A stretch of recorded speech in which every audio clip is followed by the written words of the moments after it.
Bismillahirrahmanirrahim.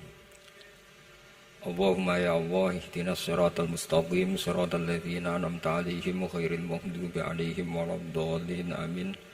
Allahumma shalli wa sallim ala habibika Mustafa Muhammad wa ala alihi wa sahbihi wa barik wa sallim asliyan amma ba'du. Yang sangat saya hormati Mustasyar PBNU sekaligus Wakil Presiden Profesor Dr. Ma'ruf Amin. Yang saya hormati Rais Am PBNU, Rais Am NU, Kiai Haji Miftahul Akhyar, Ketua Tanfid PBNU yang juga masih pernah mbah sama saya, Kiai Haji Said Akil, yang saya tadi senang sekali marahnya, senang sekali girohnya, karena itu memang khas keluarga kami. Jadi kalau nggak kesampaian marah itu bagus. Jadi di antara sifatnya para nabi itu wayakhdufulillah, kalau agama enggak dapat apa tadi jatah ya, enggak tahu saya maknanya itu. Jadi kan wayakhdufulillah wa yardoliridho.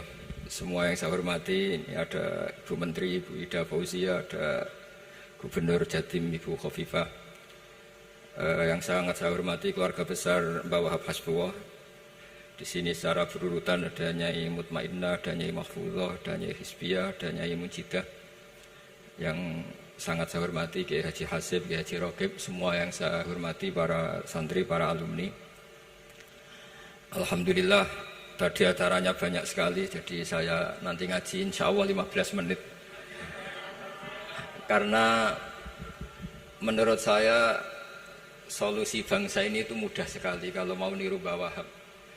Saya kemarin ditilihi Gus Hasib, saya tidak bilang bertamu karena kalau tamu itu seakan-akan saya yang jadi tujuan, tapi niliilah karena beliau orang sepuh. Kemudian beberapa hari dikasih paketan buku beliau tentang Mbah Wahab, buku dari beliau tentang Mbah Wahab. Tapi sebetulnya saya tahu banyak tentang Mbah Wahab tanpa buku itu karena Mbah Maimun, guru saya, juga bapak saya, Kiai Haji Nur Salim sering cerita. Kiai Wahab itu pedagang, juga ulama, juga politikus, juga pahlawan. Kita sebetulnya melihat itu sederhana, artinya sederhana dalam pikiran ulama.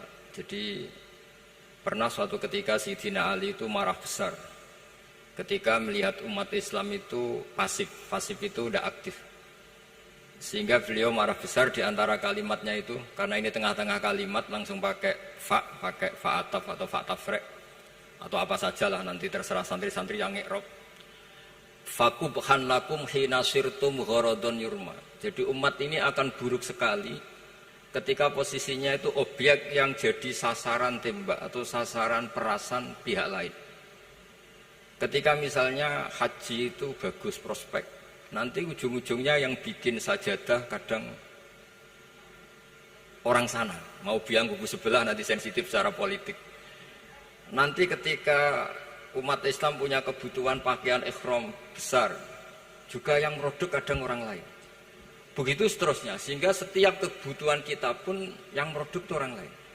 Sehingga Mbah Wahab berpikiran sampai impor mori, pas itu kain putih. Begitu juga traveling, ketika umat Islam butuh mudah pergi ke Mekah untuk haji dan umrah, juga bironya itu kadang orang lain. Zaman itu Hindia Belanda, sehingga beliau dulu sudah mendirikan semacam biro haji. Itu semua adalah madhab, di antara madhab Sayyidina Ali ketika beliau mengatakan fakubhan lakum hina sirtum gharadun yurma. Buruk sekali kamu di mana-mana ini jadi objek. Misalnya kira-kira ginilah, kalau hallnya Mbah Wahab itu ada 10.000 santri dan semuanya karena keluarga kiai itu dermawan, sama Bu Mujidah dikasih makan semua. Nanti cateringnya yang menyediakan orang lain, kita tidak punya kecakapan produksi itu atau melayani itu. Sehingga perdagangan Mbah Wahab dalam tradisi keulamaan itu dimaknani sebagai supaya kita ini jadi aktor, baik di perdagangan, di politik, maupun dalam solusi urusan-urusan publik. Misalnya sekarang ada problem apalah, sebetulnya solusinya gampang sekali. Ketika kita minus atau ketika kita tidak berkecukupan, mulai dulu ulama itu solusinya gampang. Pernah suatu Abdul Qasim Al-Junaidi atau siapa sajalah, ini karena polanya sama, menyuruh muridnya, saya tolong belikan ikan. Cara sekarang mungkin dikasih uang 50.000, terus dikasih tahu sama muridnya, Pak Yai uangnya tidak cukup karena harga ikannya 70.000. Terus kata gurunya, beri lebih murah lagi. Uang 50 aja tidak cukup kok cari yang lebih murah. Kata beliau, arkhisuhu bitarki. Ya bikin murah karena kamu tidak berkeinginan. Jadi nggak usah belikan katanya. Ini penting sekali karena dulu ada solusi, masyhur itu makalahnya Imam Syafi'i itu. Kata beliau, fa innal ghina anisyaila bihi. Kalau kamu ingin tidak tergantung sesuatu, maka hindari sesuatu itu. Jangan memaksakan memenuhi sesuatu itu dengan memaksakan, tapi hindari sesuatu itu. Saya misalnya kalau nuruti kepengin misalnya, kalau saya dengan nafsu serakah saya, mungkin saya ingin punya mobil mewah, ingin apa saja. Tapi itu membuat saya tersiksa karena harus menyediakan ini itu. Ya sudah, tidak usah ingin. Sehingga mudah sekali. Makanya kata ulama dulu, fa innal ghina anisyaila bihi. Untuk menjadi berkecukupan, usahakan banyak hal yang tidak Anda butuhkan. Semakin banyak hal yang kita butuhkan, maka kita akan tergantung akan sesuatu itu. Makanya banyak ilmuwan, saya sering diskusi sama pakar-pakar sama ilmuwan. Apakah negara Amerika itu negara yang kuat? Banyak ilmuwan yang berpikir itu ilmuwan politik, bukan tasawuf. Berpikir negara paling lemah itu ya kayak Amerika. Karena semakin powernya kuat, ketergantungannya semakin kuat. Untuk memenuhi kebutuhan listrik harus begini, untuk kebutuhan minyaknya harus ini. Semakin kita kuat, maka ketergantungan akan sesuatu semakin banyak.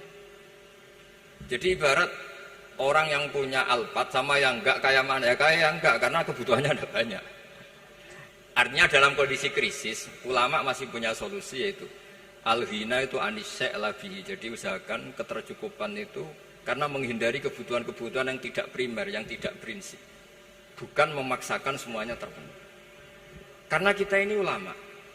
Dulu ketika sebelum ada negara, belum ada TNI, itu ulama punya cara untuk melawan Belanda.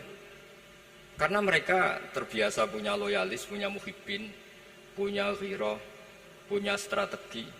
Sehingga Belanda itu kesulitan ngedidik ulama. Apalagi mereka terus ke Mekah, ketemu komunitas internasional yang semuanya berfatwa bahwa penjajahan harus dilawan.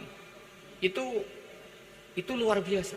Belum ada negara, nggak ditopang negara, kemudian tetap bisa melakukan perlawanan.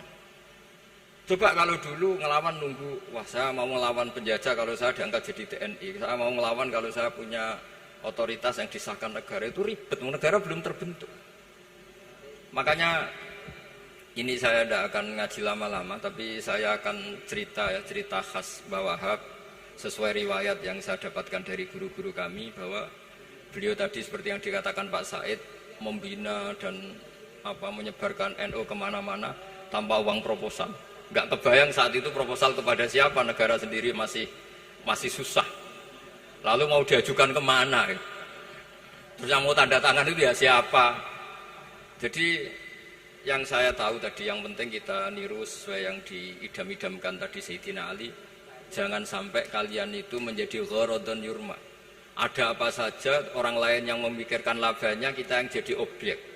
Sehingga zaman itu kita terima kasih semua sama Mbah Hashim, sama Mbah Wahab. Karena ini zuriyatam ba'duha min ba'd. Kita tahu Mbah Wahab putra Mbah Hasbullah, punya ibu Nyai Fatimah, terus sampai Mbah Abdus Salam ya. Kemudian Mbah Hashim punya ibu Halimah, punya abah lagi siapa setelah Halimah itu Lainah ya. Nah, terus Mbah Abdus Salam, jadi ini zuriyatam ba'duha min ba'd. Kalau dalam tulisan itu sampai Mbah Abdul Jabbar bin Ahmad bin Mbah Sambu. Memang Mbah Sambu punya beberapa saudara, diantaranya ada yang namanya Mbah Yusuf, itu yang melahirkan keluarganya Mbah Ahmad Siddiq Jember, Mbah Siddiq Jember. Ada yang Abdul Halim yang melahirkan keluarga Lasem, termasuk saya itu lewat jalur Mbah Abdul Halim. Jadi zuriyatam ba'duha min ba'd. Dulu semua orang zaman Rasulullah SAW itu dilatih jadi aktor, jadi subjek. Sehingga orang yang miskin pun ketika perang Tabuk, perang Dzatil Usra, itu semua menyumbang. Ada yang menyumbang emas yang nggak terkira, yaitu Sayyidina Utsman. Ada yang cerita, ya Rasulullah saat tadi malam buruh dan punya beras hanya 2 kilo, yang 1 kilo saya sumbangkan jenengan, yang 1 kilo saya pakai untuk keluarga kami. Sekarang logikanya sederhana, kalau orang miskin 3.000, pas itu anggap saja pasukannya misalnya 3.000. 3.000 nyumbang beras 1 kilo, itu artinya terdapat 3.000 kilo beras. Artinya apa? Orang Islam yang miskin membiayai dirinya sendiri untuk makan. Dan mereka adalah aktor heroik. Tapi kalau misalnya ini orang-orang miskin ini tidak mau urun rembuk, kemudian menjadi beban negara, maka yang harusnya dipakai senjata, dipakai beli sembako. Dulu zaman Nabi meskipun orang itu miskin, itu semuanya bersifat heroik. Sehingga perang Dzatul Usra itu perang paling dikenang Al-Quran. Nah, efek dari ingin memberi adalah tidak tamak. Makanya kalau dalam kitab tasawuf, itu orang pikir itu gak dikritik. Yang dikritik orang tomak. Karena orang menvonis orang lain kikir itu pasti karena berkeinginan mendapat. Kalau tidak berkeinginan mendapat, maka orang lain tidak akan kamu vonis sebagai kikir. Andai kan kita semua ingin memberi sumbangan kepada Indonesia, maka kita tidak akan menvonis pemerintahan kita tidak becus ngurmat kita. Meskipun pemerintah tentu berkewajiban ngurmat orang-orang miskin itu tentu. Tapi andai kan semua orang miskin berpikir ingin menyumbang pemerintah, maka tidak akan menyalahkan pemerintah ketika faktanya nanti suatu saat atau kapan saja, semoga ini tidak terjadi, itu tidak mampu menyumbang. Karena masyarakat kepikirannya memberi, bukan mendapat. Ini solusi-solusi yang diajarkan Rasulullah SAW yang disebut al-yadul ulya khairun minal yadis sufla. Jadi bahwa posisi memberi jauh lebih baik ketimbang posisi menerima. Sehingga ketika Allah mensifati orang baik itu siapa? Allah mensifatinya sederhana. Wa mimma razaqnahum yunfikun. Orang yang kepinginannya itu yang memberi. Itu dulu zaman Nabi, pas perang Khandaq, pas perang Tabuk, pas beberapa perang, itu orang yang paling miskin pun turun. Sampai orang-orang munafik mencibir, innallaha ta'ala la ghaniyun an shadaqati hadza. Allah tidak butuh sedekah hanya 1 kilo. Tapi coba efeknya dari sedekah 1 kilo itu tadi, misalnya orang miskin yang perang 3.000, itu semuanya memakan uangnya sendiri setidaknya enggak jadi beban negara. Terus mentalnya itu patriotik. Dari mental patriotik itu ketemu Belanda kayak apa, mereka bisa makan apa saja. Mulai ares gedang, mulai apa saja, yang penting halal. Karena mentalnya dari awal heroik. Tapi andikan mereka mentalnya tomak, mungkin sudah mati. Karena, wah nunggu negara ngasih makan, proposal dulu, sedang mati. Tapi orang dulu enggak, karena heroik inginnya memberi sehingga bisa mendapatkan solusinya sendiri. Ini solusi yang saya tawarkan sebetulnya ini mudawwan. Artinya mudawwan itu ada di beberapa kitab, lihat di beberapa tafsir istilah perang Dzatul Usra, perang Tabuk atau perang apa saja itu memang zaman itu susah sekali. Itu menjadi solusi utama adalah setiap orang ingin bermental patriotik. Nah, kalau sudah orang bermental patriotik itu gampang, ukur apa saja itu gampang. Karena tadi dari 3.000 atau 1.000 atau apa saja pasukan, sampai ada yang urun tadi beras 1 kilo. Tapi 1 kilo itu menjadi satu watak, satu karakter bahwa bangsa ini inginnya memberi sama negara. Sehingga negara ini mudah merdeka. Coba kalau semua orang miskin zaman itu bermental ingin mendapat, ribut proposal, nyalahkan ini, enggak didata miskin tersinggung, kan capek. Jadi ini memang zaman akhir ya agak aneh, orang enggak didata miskin itu tersinggung. Kalau besanan nyari yang kaya, tapi kalau ada sumbangan nyari sebagai yang miskin. Jadi kalau tanya solusi khas ulama, kita belajar dari perang Dzatul Usra. Itu orang yang miskin, semuanya urun. Nah barokahnya urun itu kemudian mereka bermental patriotik. Barokahnya patriotik, yang kaya, yang miskin, yang pinter, semuanya berkontribusi untuk menyumbang negara. Akhirnya negara ini bisa merdeka sebelum terbentuk TNI, sebelum terbentuk Polri. Karena tadi keinginan memberi, keinginan patriotik. Sehingga cerita buyut-buyut saya ketika Belanda atau apa Jepang, itu yang dicari di geladak saya itu ya kitab. Karena kitab ini dianggap sumber inspirasi mereka melawan Belanda. Dulu kita tahu masyarakat kita itu kalau ngerti Belanda itu dipanggil Doro, wis penjajah jadi diundang Doro. Itu kan terlalu dulu. Sehingga orang Arab itu kadang agak dengan tanda kutip mencibir kita. Kalau bahasakan negara jajahan itu mustakmarin. Negara yang perlu rame karena cara berpikir masih terbelakang. Wong penjajah kok dipanggil Doro. Terus ketika beberapa kiai melihat Belanda baik karena di alun-alun dikasih masjid gini-gini, sudah tidak berotak karena anggap Hindia Belanda itu baik. Baru ketika era beberapa ulama, ada Mbah Hashim, ada Mbah Hasbuh, tadi kata beliau Dwi Tunggal tadi. Terus ada fatwa resolusi jihad. Sehingga mereka baru sadar bahwa Belanda itu ancaman. Kayak apa pentingnya ilmu, kayak apa pentingnya fikih. Karena di fikih jelas, jihad untuk melawan penjajah itu fardu kifayah. Tapi jika musuh kadung ada di kita, maka itu fardu ain. Tidak lagi ada prasyarat harus lelaki, harus merdeka, enggak, perempuan pun harus terlibat. Sehingga kita punya pahlawan kayak Cut Nyadin, beberapa daerah Kartini. Itu ada di khazanah kitab-kitab fikih kita. Jadi kita tidak pernah kehilangan khazanah untuk menjawab muskilatus zaman, untuk menjawab problem-problem zaman. Tapi yang penting kita selalu ngaji, selalu belajar. Saya adalah orang yang sebetulnya tidak pernah ingin terkenal karena saya itu suka belajar. Cuma saya bikin pengecualian, mau diundang kalau pernah sepuh. Ternyata yang pernah sepuh itu banyak. Ini agak musibah bagi saya karena harusnya kiai itu ya dihormati, tapi gara-gara kalah sepuh digawe kongkonan. Saya ini kemana-mana digawe kongkonan. Jadi gayanya nasihati, tapi aslinya diperintah. Jadi tidak ada kerennya sama sekali. Saya di mana-mana posisinya al-makmur, diperintah. Tapi saya senang karena ilmu itu butuh konsensus. Andai kan saya tidak pernah ngaji di depan Mbah Mun, di depan bapak, di depan guru-guru, maka mungkin saya tidak pede atas bacaan yang saya baca. Karena saya tidak tahu ini benar apa tidak. Sehingga masyhur dalam guyonan santri, ada orang tidak baca-baca kitab, cari kamus sampai mati tidak ketemu, karena dia bacanya lam targiman. Wah itu cari di kamus sampai mati tidak akan ketemu. Bareng tanya gurunya, ini apa Pak Yai? Oh itu lam tarodaman. Lam tarodaman itu karena marjiknya mar'ah, orang ningali sapa mar'ah daman ing getih. Dia bacanya jadi satu lam targiman. Dicari di kamus ya, sampai mati tidak akan ketemu. Makanya di guyonan-guyonan pesantren itu banyak katanya ada cerita orang mati karena satu titik. Jadi gurunya baca habbatun sauda dawaun min kulli da. Jadi dia kitabnya kelebihan apa? Titik. Jadi kelebihan titik dia bacanya itu hayatun sauda dawaun min kulli da. Nyari ular hitam, kobra, dipatuk mati, padahal sesuai resep kitabnya, karena kitabnya dia kelebihan titik hayatun sauda, artinya maknanya ular hitam, sementara teksnya mestinya habbatun sauda. Jadi kenaifan-kenaifan begini itu harus kita dandani, karena yang bisa, kata Pak Said tadi, yang bisa itu kita cari kebenaran dari mana. Kita itu ya pokoknya ulama lah, tidak harus NU, tidak harus Muhammadiyah, pokoknya ulama yang wasatiyah. Itu nanti terus gimana yang wasatiyah itu kayak apa, tapi jelas ulama. Karena dulu zaman, kalau kita fair secara sejarah dulu ya Mbah Wahab ya dekat Mas Mansur, dulu Mbah Hashim ngaji sama Mbah Ahmad Dahlan sama-sama di Mbah Soleh Darat, ketika di Mekah ya sama-sama ngaji di Syekh Khotim Minangkabau. Jadi kalau era beliau itu ya memang dulu perbedaan itu nggak ada masalah, karena perbedaan itu bawaan visi ya.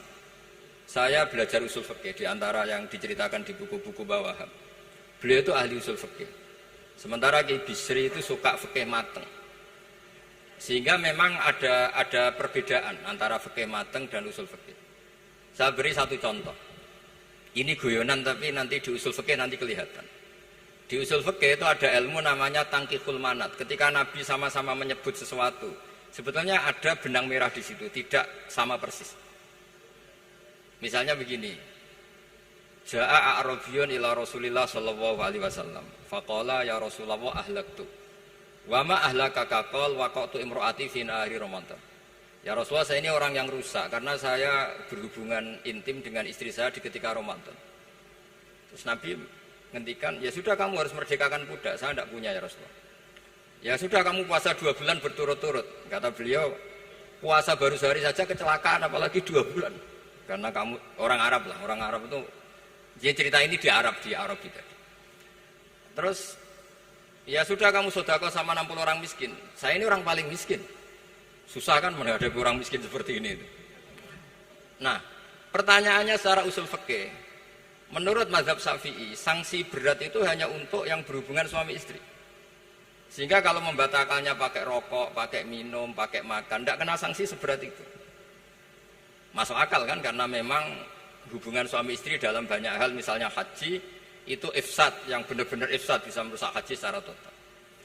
Tapi menurut Imam Malik, pikiran Imam Syafi'i itu dianggap aneh. Loh ini hubungan suami istri itu statusnya mubah, sesuatu yang boleh. Maka semua hal yang boleh tapi merusak kehormatan Ramadan, maka ketentuannya sama. Yaitu misalnya nggak sakit, nggak apa, pagi-pagi nyate. Wah itu kan melecehkan Ramadan, nggak sakit, nggak apa, kok pagi-pagi nyate. Perlu dicatat karena hubungan suami istri itu sesuatu yang boleh. Berarti kalau yang boleh merusak Ramadan hukumannya berat, makan yang statusnya boleh juga hukumannya berat. Itu dulu bapak saya ketika bikin analogi itu mau cerita sederhana gini. Hak dhisik ono santri ya goblok. Kandhanane aneh. Istrinya lapor ke kiainya, Pak Yai, santri jenengan kalau sama istri sering mukul itu nabok pakai tangan. Santrinya dipanggil kan alumni, kamu jangan sering mukul istri kamu gini-gini. Iya Pak Yai, njeh. Suatu saat 2 minggu istrinya lapor lagi, sekarang tidak nabok Pak Yai, nyaduk.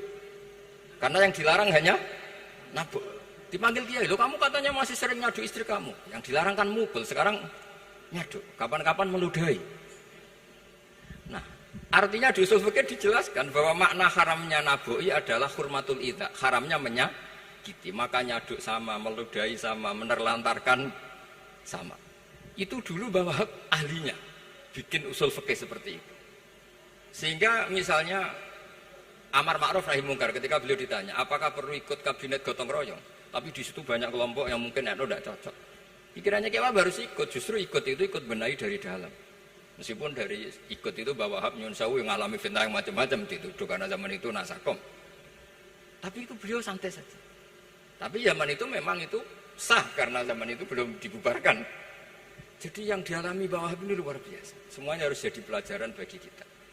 Makanya jangan pernah meninggalkan ilmu yang bernama usul fikih, karena fikih yang mateng itu cara basa Jawa ini akan kehilangan stok teks.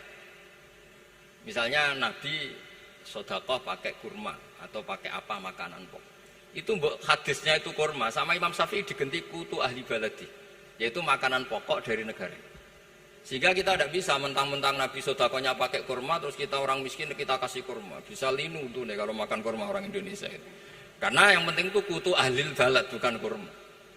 Bukan mentang-mentang Nabi sholat di Mekah Medina, kalau ingin persis sunnah Rasul, sholatnya harus di Mekah Medina. Kalau di Indonesia, Nabi tidak pernah sholat di Indonesia. Sunnah Rasul sholatnya di Mekah Medina, bisa ada orang sholat kalau gitu. Jadi ada ilmu yang namanya tangkihul manat, yang harus ditiru itu sisi mananya. Nah dalam konteks Arabi tadi terus kemudian ada dibuang, Ja'a Arabion, kata Arabi itu dibuang. Datang orang Bedui, orang kota pun kalau punya kesalahan yang sama, hukumannya juga sama, maka kata Arabi dibuang. Nah, menurut Imam Malik, kata jima, hubungan suami istri juga dibuang, diganti membatalkan puasa dengan apa saja yang tanpa udzur syarat.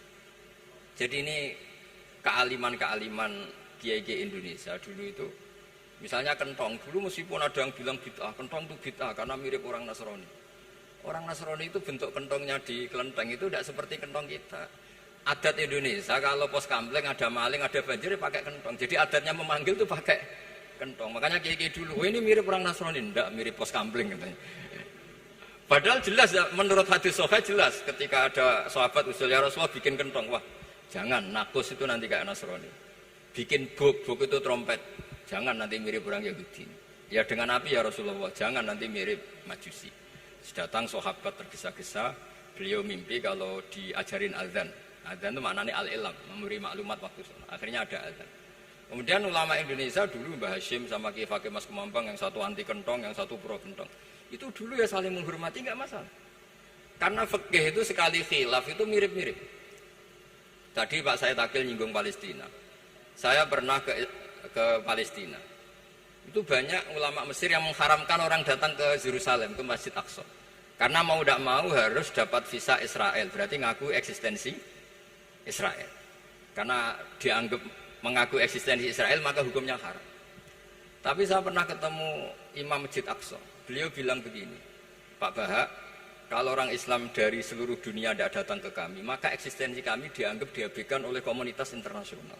Dan itu dengan mudahnya Israel mencaplok kita.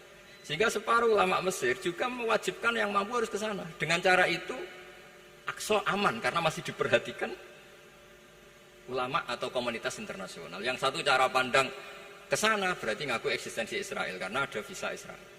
Yang satu bilang harus ke sana, dengan itu eksistensi Masjid Aqsa terjaga karena masih diperhatikan ulama atau komunitas Jadi di mana-mana khilaf itu ya seperti itu. Tapi alhamdulillah di kita itu khilaf itu biasa. Sehingga zaman kita mondok, saya itu pernah pengalaman buruk sekali saya ketika jadi Rois Musyawarah Fathul Mu'in. Itu ada pertanyaan gini Gus Hasib. Saya tanya gini sama orang, Gus, soft paling utama itu yang nomor berapa? Nomor 1 kata saya. Yang kedua, yang soft berikutnya, iya yang berikutnya. Kalau sudah tahu soft terbaik itu yang nomor satu, kenapa masjid gak dipakai memanjang selatan utara? Biar semuanya nomor satu. Selagi masjid itu memanjang barat timur, pasti ada soft 1, 2, 3. Itu kan kurang ajar betul. Jadi supaya orang soft 1 semua ya tinggal desain masjidnya, yaitu memanjang utara selatan. Selagi masih memanjang barat timur, pasti soft 2, 3. Terus saya kebalik tanya, lalu setelah begitu yang paling abdul siapa? Yang sisi kanannya imam. Ya sudah, imamnya dipojokkan pol selatan, biar semuanya dari pol kanan. Nanti ada masalah lagi, yang paling abdul siapa? Yang paling dekat imam. Yuskono kerubuti imam kan gitu. Jadi kalau nuruti fikih itu ya memang ilmu logika. Sehingga banyak orang jadi wali itu dari hasil ijtihadnya. Ada orang jadi wali karena sering sholat di shaf awal. Tapi ada wali pesaingnya justru jadi wali karena kalau sholat di belakang. Tapi tetap wali. Suatu saat dua wali ini ketemu. Loh, kamu kok wali? Padahal kalau sholat paling belakang. Saya tuh malu sama Allah. Kok kayak sok suci ya kok ngarep gitu. Jadi wali karena adab, bukan karena malas ya. Saya itu gak pede. Saya saja kok sholat di depan. Maksudnya kok kepedean itu. Tapi tentu secara syariat tetap baik yang di depan. Ini saya bukan bela yang. Kenapa saya cerita bela yang belakang? Karena yang bela jarang gitu. Makanya saya. Dan kebetulan saya kalau sholat ya sering di soft belakang. Tapi ini saya cerita betapa logika fikih itu khazanahnya banyak dan luas. Dan kita bicara usul fikih itu biasa. Kita belajar sama beberapa ulama. Saya berkali-kali cerita di mana-mana. Muhammad bin Hasan Asy-Syaibani itu mewajibkan ulama kaya. Dan beliau kalau ngitung duit itu di kamar tamu, di ruang tamu. Sehingga santri ora kepikiran nyalami template. Kan cara wong Jawa kan mlete ngitung duit kok di ruang tamu. Tapi ternyata alasannya beliau masuk akal. Ben santri ku roh nak kiye di duit, jadi ra perlu kepikiran nyumbang gula. Ya masuk akal. Tapi yang nyimpen duit ya masuk akal, wong duit kok dipamer-pamerno. Tapi yang pamer nggih monggo nak niate ben wong liya ndak perlu berempati, ndak perlu sakit. Jika nggak perlu didata dapat BLT, mergo duit didakok. Ya itu semuanya istihad. Assalamualaikum warahmatullahi wabarakatuh.